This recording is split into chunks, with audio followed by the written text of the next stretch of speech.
Bom dia, amigos, queridos internautas, queridos companheiros da UME.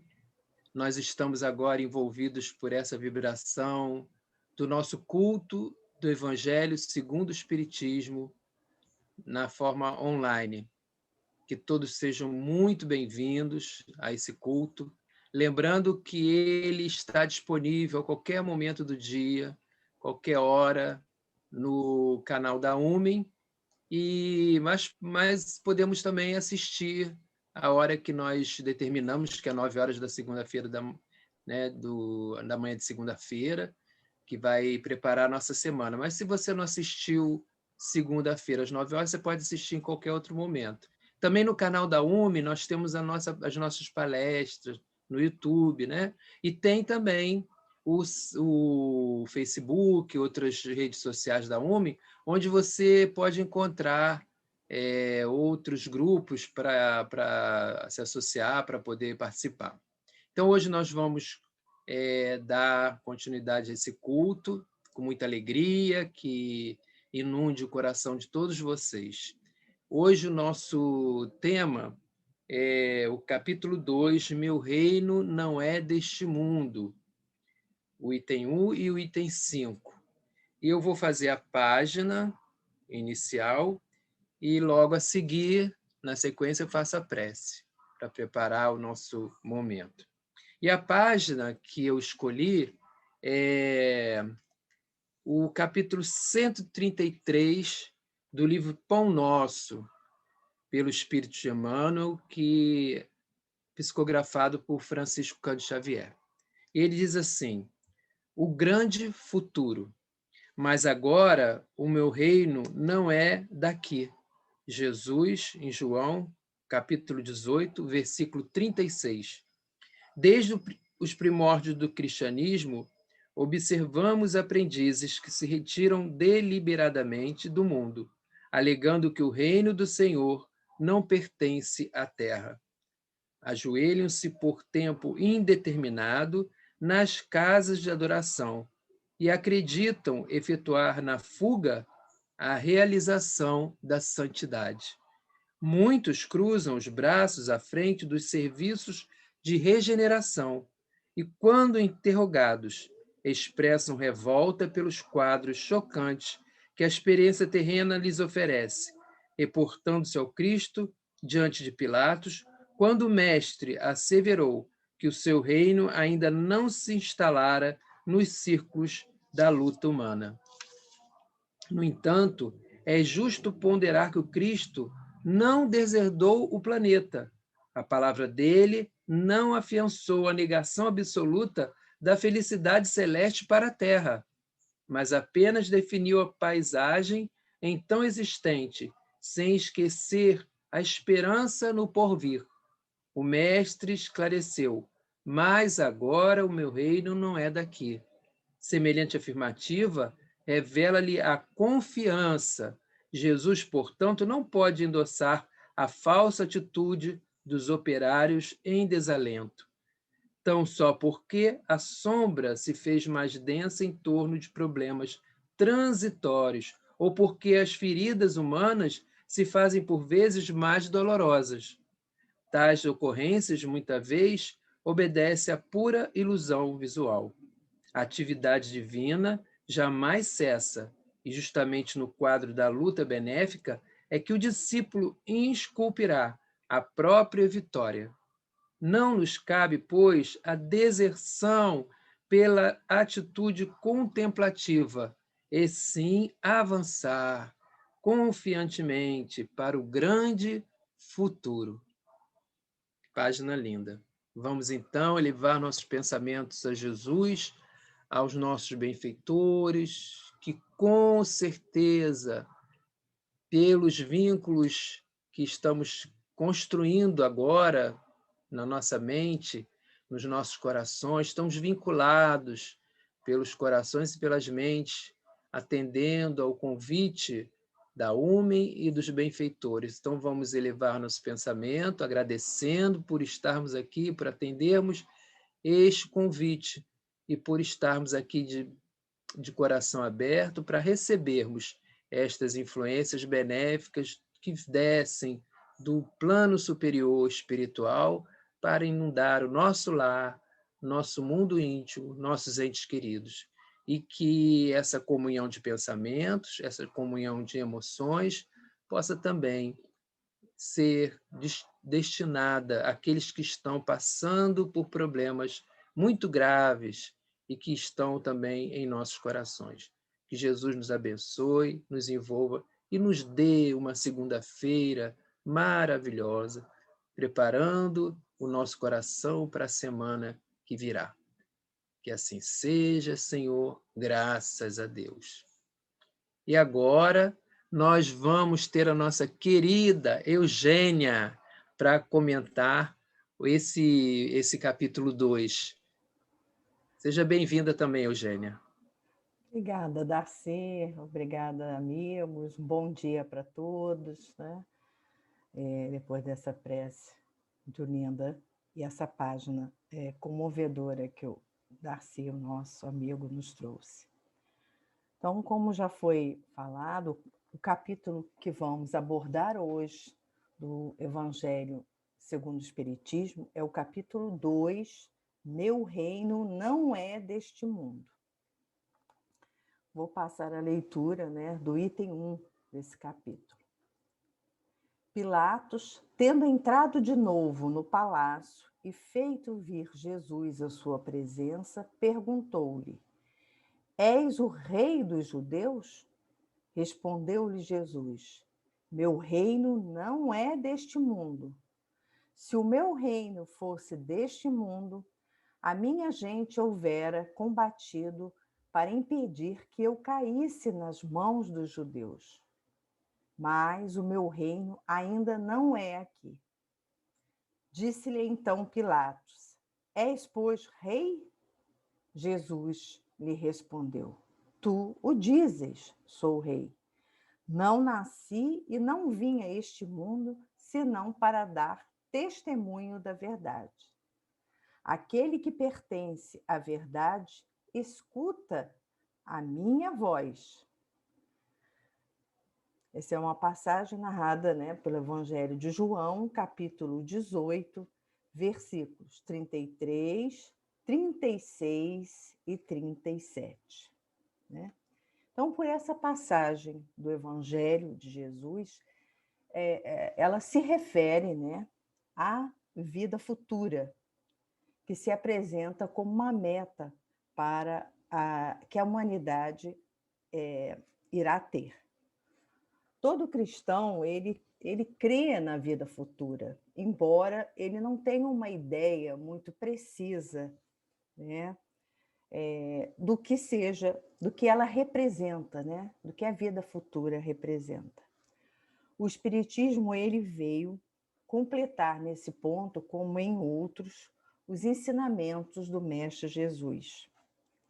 A certeza na vida futura, na justiça de Deus, nos fortalece muito, né, na nossa caminhada, no processo nosso de evolução, né, diante daquelas provas, diante dos resgates que muitas vezes temos que passar, né, nessa existência para o nosso progresso espiritual, às vezes dores físicas, às vezes dores morais. Então, essa compreensão do que seja a vida futura, ela é muito importante e nos fortalece muito, nos consola. E no Livro dos Espíritos, né, Kardec pergunta, faz uma indagação a respeito dessa passagem evangélica na pergunta 1018. Kardec indaga aos espíritos: em que sentido se devem entender essas palavras do Cristo? Meu reino não é deste mundo. Jesus coloca isso nessa passagem. Respondendo assim, o Cristo falava em sentido figurado. Queria dizer que o seu reinado se exerce unicamente sobre corações puros e desinteressados. Ele está onde quer que domine o amor do bem. Ávidos, porém, das coisas deste mundo e apegados aos bens da terra, os homens com ele não estão. Então, essa resposta dos espíritos. E temos também, né, acerca desse tema, né, a vida futura, a pergunta 959, que Kardec também formula aos espíritos. Donde nasce para o homem o sentimento instintivo da vida futura? Já temos dito, antes de encarnar, o espírito conhecia todas essas coisas e a alma conserva uma vaga lembrança do que sabe e do que viu no estado espiritual. Né? Que já temos essa ideia, né, de que o nada não existe. Muitas vezes não sabemos exatamente, foi o que eu falei há pouco, essa ideia às vezes é muito vaga, incompleta, mas como os espíritos aqui respondem, né? O espírito conhecia todas essas coisas e a alma conserva uma vaga lembrança do que sabe, do que viu no estado espiritual. Nessa resposta a seguir, tem um comentário de Kardec, que é muito oportuno a leitura, que fica aqui como sugestão. Né? E nas obras da doutrina espírita, nós encontramos no Céu e Inferno, que tem um relato ali de espíritos já desencarnados em várias situações, né? O Kardec nos traz, né, no capítulo 1º, primeira parte, o porvir e o nada.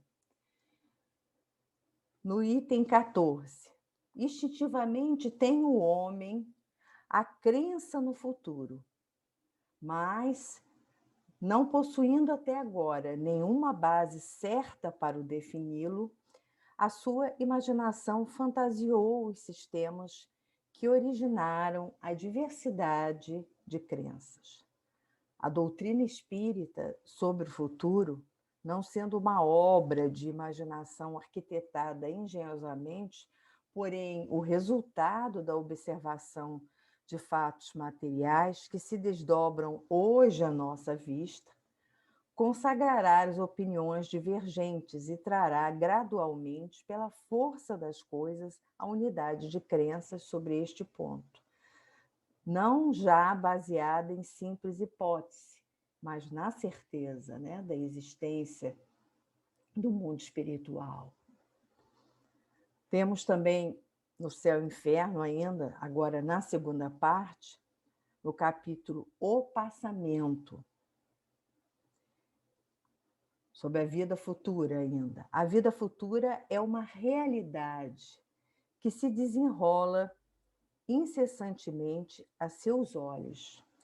A realidade que ele toca e vê a cada passo, e a dúvida não tem guarida em sua alma. A vida corporal, tão limitada, amesquinha-se diante da vida espiritual, a vida verdadeira. Então, a doutrina espírita, né, ela vem, através dessas obras, ela vem complementando, né, esses ensinamentos do Mestre Jesus, nos dando elementos para termos essa confiança, essa certeza, né, que é muito importante na nossa caminhada. E compreendermos melhor essa ideia da vida futura. Em obras póstumas, segunda parte, temos o Credo Espírita, abordando também essa questão da vida futura, né? Nos trazendo reflexões importantes. O homem que se esforça seriamente por se melhorar, assegura para si a felicidade. Garante a sua felicidade na vida futura, porque quanto mais ele se depurar, tanto mais se elevará na hierarquia dos seres inteligentes e cedo abandonará essa terra de provações para mundos superiores. Né? Então, essa certeza, essa confiança, essa ideia da vida futura, que ela representa, né? Ela, como eu falei já, ela nos dá um consolo muito grande, né? Porque nós poderemos, né, galgar mundos superiores. Ainda estamos no mundo de provas e expiações, com muitas dificuldades, com muitas lutas, caminhando para a regeneração, mas tenhamos essa certeza, né, de que vamos alcançar mundos superiores. E a Terra também vai passar, vai galgar esse estágio. Credo espírita, continuando também nessa obras póstumas, né? Aquele que tem fé no futuro sabe que nada do que adquiriu em saber e moralidade estará perdido. Né?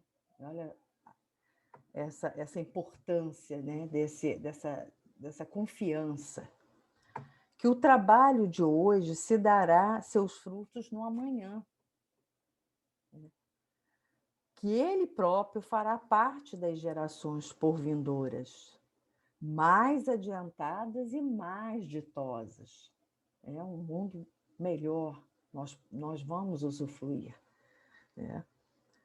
Sua visão não se detém na Terra, abrange a infinidade dos mundos que lhe servirão um dia de morada. Entrevê o glorioso lugar que lhe caberá, como o de todos os seres que alcançam a perfeição. Então, vamos ter essa confiança, vamos trabalhar no bem, né? Orando muito nos momentos de dificuldade, pedindo, rogando paciência, resiliência, fé, né? Que a oração tem um poder muito grande, e confiar na vida futura. Né? Se dificuldades estamos vivenciando, o acaso não existe. Há uma razão para isso. Muitas vezes fomos preparados para esse momento de dificuldade. Então, tenhamos essa confiança na vida futura e vamos trabalhar no bem, né? Com confiança, com boa vontade, né? E perseverança. Então, eu vou passar agora, agradecendo a atenção de todos, vou passar a palavra para o Tito, que vai continuar a análise desse capítulo 2, no item 5, ponto de vista.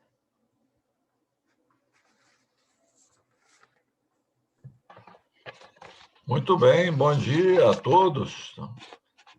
Nós temos aqui essa preparação nossa para a vida futura, depois de tantas leituras a respeito disso. Mas na Gênesis, no capítulo 18, no item 27, denominado A Geração Nova, o Kardec ainda nos traz: para que os homens sejam felizes na Terra, é preciso que somente a povoem espíritos bons, encarnados e desencarnados, que só se dediquem ao bem, que só se dediquem ao bem. Uma parte dos espíritos que encarnavam na Terra, aí não mais tornarão a encarnar. Em cada criança que nascer, em vez de um espírito atrasado e inclinado ao mal, que antes nele encarnaria, virá um espírito mais adiantado e propenso ao bem. No Livro dos Espíritos, na questão 1019, que é a última questão do Livro dos Espíritos, Kardec indaga os espíritos: o reinado do bem poderá implantar-se algum dia na Terra? E os espíritos nos respondem: o bem reinará na Terra quando entre os espíritos que a vêm habitar, os bons predominarem, porque então farão que aí reine o amor e a justiça, fonte do bem e da felicidade. é pelo progresso moral e pela prática das leis de Deus que o homem atrairá para a terra os bons espíritos e dela afastará os maus. Estes, porém, só a deixarão quando o homem tiver banido daí o orgulho e o egoísmo. Então, na parte do capítulo 2, que fala do ponto de vista, o Kardec nos traz aqui no Evangelho, né, o que? Dizendo o ponto de vista espírita, que tem um ponto de vista da Terra e tem um ponto de vista espírita. Né? Então, no item 5, diz o seguinte: a ideia clara e precisa que se faça da vida futura proporciona inabalável fé no porvir. Fé que acarreta enormes consequências sobre a moralização dos homens, porque muda completamente o ponto de vista sobre o qual encaram eles a vida terrena. Para quem se coloca pelo pensamento na vida espiritual, que é indefinida, a vida corpórea se torna simples passagem, breve estada num país ingrato. As vicissitudes e tribulações dessa vida não passam de incidentes que ele suporta com paciência, por sabê-los de curta duração, devendo seguir-se-lhes um estado mais ditoso. Aquele que se identifica com a vida futura assemelha-se ao rico, que perde sem emoção uma pequena soma, porque ele sabe que tudo que ele adquiriu aqui, que vai servir para a vida futura, ele não vai perder. Não é? E continua também a explanação aqui do ponto de vista, dizendo o seguinte: pelo simples fato de duvidar da vida futura, o homem dirige todos os seus pensamentos para a vida terrestre. Sem nenhuma certeza quanto ao porvir, dá tudo ao presente. Aquele cujos pensamentos se concentram na vida terrestre assemelha-se ao pobre, que perde tudo o que possui e se desespera. Então, conforme o ponto de vista, a gente tem que escolher o ponto de vista espírita que nos dá essa certeza da vida futura e de que tudo aqui não passa de uma simples, mais uma existência nossa. Né? Também o Kardec coloca, porque é o seguinte, o próprio Kardec colocou no início do livro do Evangelho segundo o Espiritismo, esse ponto da vida futura, porque está no Evangelho de João, no capítulo 18, no Evangelho do Mateus está no capítulo 17, e no Lucas também está bem à frente. Mas no Evangelho segundo o Espiritismo, o Kardec colocou isso logo no início, no 2º capítulo, dada a importância que ele deu, né, e que todos nós devemos dar a esse sentido da vida futura, porque isso aí nos dá uma esperança maior. Nós vamos passar melhor pelas agruras da Terra, sabendo que o plano espiritual, nós estamos preparando uma vida melhor no plano espiritual. E para encerrar a nossa locução de hoje, nós vamos ler um texto aqui do livro Florações Evangélicas, da Joana de Ângela, através da mediunidade abençoada do Divaldo Franco, a lição número 6, Investimentos. Indubitavelmente, o progresso é a imperiosa necessidade do crescimento. Progressos, no entanto, na vertical das conquistas superiores e não na horizontalidade das paixões animalizantes. Investe, porém, tu no espírito imortal, sem que abandones o campo de trabalho onde fostes convidado a operar. Lembra-te dos tesouros inesgotáveis da vida e aplica algum capital de horas, de valores morais, intelectuais e de saúde no sublime comércio com a espiritualidade superior. Com certeza, no jogo dos investimentos, chegará a hora da prestação de contas, e então compreenderás que os investimentos imediatos ficarão retidos nas aduanas da terra, enquanto os da vida abundante, e somente estes, seguirão contigo por todo o sempre. Então, essa é a lição que o item, o ponto de vista, nos traz, dizendo que o ponto de vista espírita nos dá essa tranquilidade com respeito ao nosso destino, à nossa vida futura. Muito obrigado a todos e um ótimo dia. Agora, o nosso Gabriel vai fazer a prece final do nosso encontro de hoje. Queridos amigos, bom dia. Neste momento, então, vamos elevar os nossos pensamentos para fazermos a nossa oração de encerramento. Querido amigo e mestre Jesus, agradecemos por mais essa oportunidade de termos estado aqui reunidos nesta manhã, podendo estudar, compreender e refletir um pouco mais sobre seus ensinamentos. Pedimos que ilumine a todos aqueles que aqui estiveram, a todos aqueles que não puderam estar, que todos nós possamos ter uma ótima semana de muita paz, muita harmonia. Ilumine a todos aquelas pessoas que estão nos hospitais, nos asilos, nos orfanatos e nas ruas. Ilumine a todas as pessoas que estejam passando por um momento de dor, por alguma dificuldade, que sejam elas iluminadas, que elas possam ter fé, esperança e confiança no amparo divino. Abençoe também a todos aqueles que estão no combate a esta Covid-19, que possam ser abençoados. Ilumine ainda nossa Umen, todos os seus trabalhos, seus tarefeiros, frequentadores, a toda a sua diretoria, que todos possam ser abençoados com muita luz e muita paz.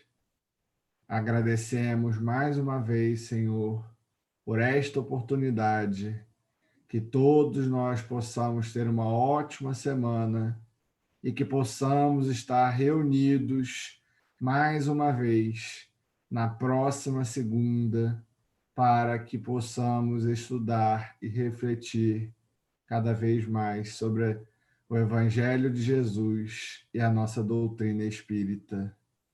Muito obrigado por tudo, que assim seja, graças a Deus.